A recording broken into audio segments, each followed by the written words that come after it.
샬롬 9월 24일 금요일 오늘의 묵상입니다. 오늘 말씀은 디모데전서 3장 1절부터 13절까지 말씀입니다. 교회의 감독은 책망할 것이 없고 절제하며 신중해야 합니다. 자기 집에서 부모로서 역할을 잘 감당해야 합니다. 그리고 다른 사람에게도 선한 증거를 받은 사람이어야 합니다. 외부 사람들에게 칭찬받는 사람이라는 말입니다. 집사는 정중하고 깨끗한 양심과 믿음의 비밀을 가져야 합니다. 여기서 믿음의 비밀이라는 말은 정말 귀하게 믿음을 여기면서 산다는 뜻입니다. 집사의 직분을 잘 감당할 때 아름다운 지위와 예수님 안에 있는 믿음의 큰 담력을 얻음을 사도 바울은 이야기하고 있습니다. 교회에서 직분을 맡는 자는 일상 자신의 삶과 인격에서 사람들의 본이 되어야 합니다. 종교적인 행위를 잘하는 것만으로 사도 바울은 교회에서 직분을 맡아서는 안 됨을 강조하고 있습니다.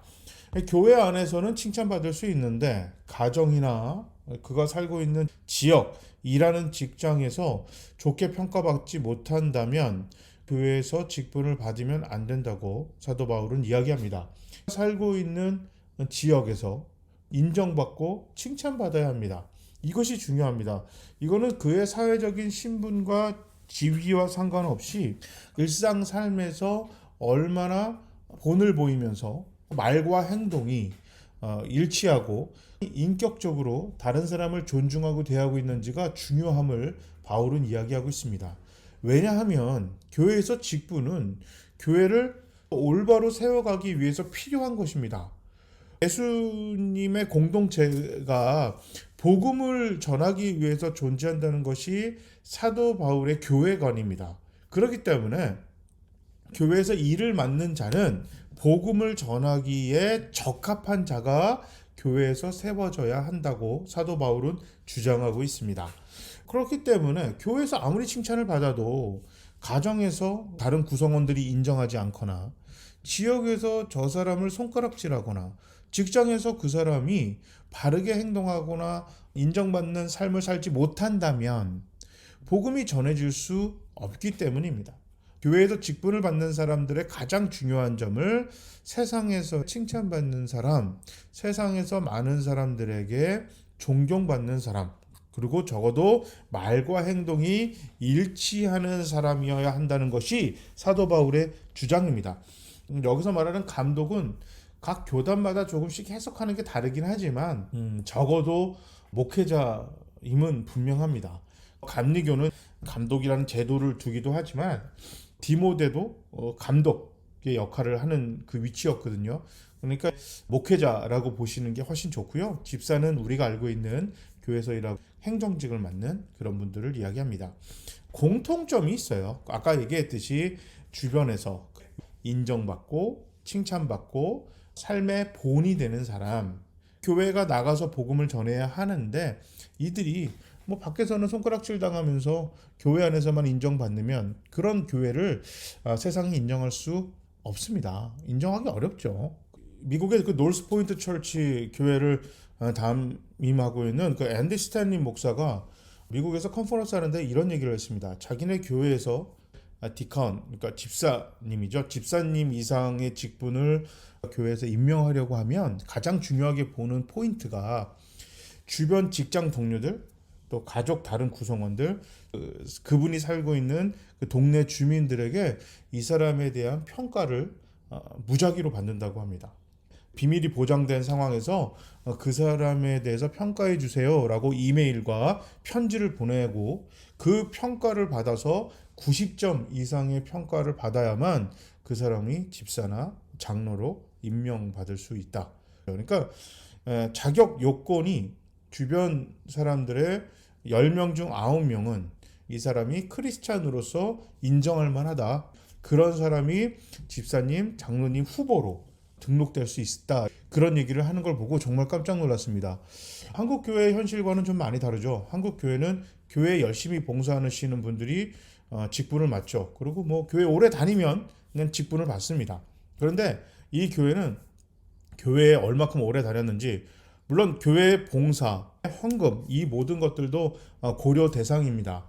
당연히 그걸 안 하는 사람들은 후보 자격이 안 되겠죠. 그런데 주변 사람들에게 그 평가가 가장 중요한 후보 자격이 된다, 이 이야기를 들었습니다.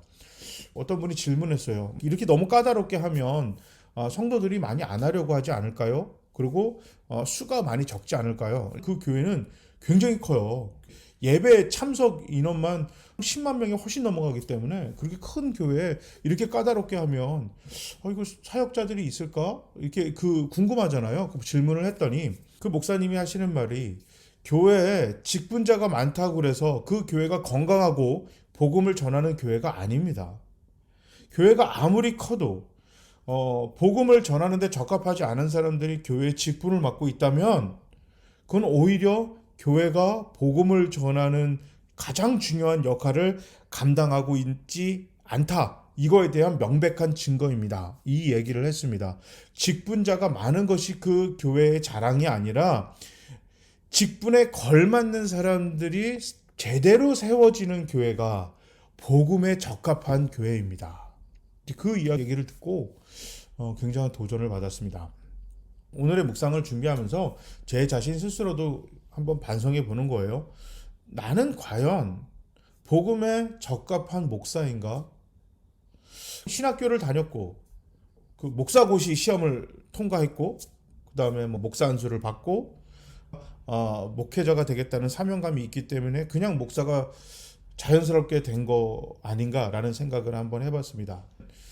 우리 가정에서, 내 주변에서 목사를 떠나서 내가 크리스찬으로서, 기독교인으로서 주변 사람들이 과연 나를 어떻게 바라보고 있는지, 그냥 누군가가 우리 아파트 옆집 분에게 아니면 주변 분들에게, 내가 잘 가는 가게 사장님한테 내 사진을 보여주면서 이 사람 아시죠? 어때요? 평가 점수를 매겼을 때 나는 과연 90점 맞을 수 있을까? 목사가 되기에 적합한가? 그러니까 내가 이 사람이 목사가 되기 위해서 이 사람을 평가합니다 라고 하면 사람들이 평가를 좀 후하게 줄 수도 있겠죠. 박하게 주기도 하겠지만.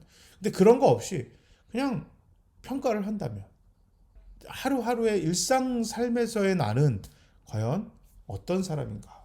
한번 진지하게 고민해 봤으면 좋겠습니다. 제가 한번 기도하겠습니다. 사랑의 하나님, 감사합니다. 사도 바울은 교회에서 직분자를 세울 때, 세상 사람들에게 복음을 전할 때 충분한 자격 여건을 가졌는지에 대해서 고민하라고 디모데에게 격려하고 또 조언을 해주었습니다. 하나님 말씀 그대로 살아낼 수 있도록 노력하고 기도하고 성령님의 도움을 요청하는 우리 모두가 되게 하셔서 예수님 이름으로 기도합니다. 아멘. 9월 마무리 잘하고 빨리 교회에서 볼 수 있도록 함께 기도하고, 또 코로나19로부터도 전할 수 있도록 서로를 위해서 함께 모두 기도합시다. 모두 샬롬.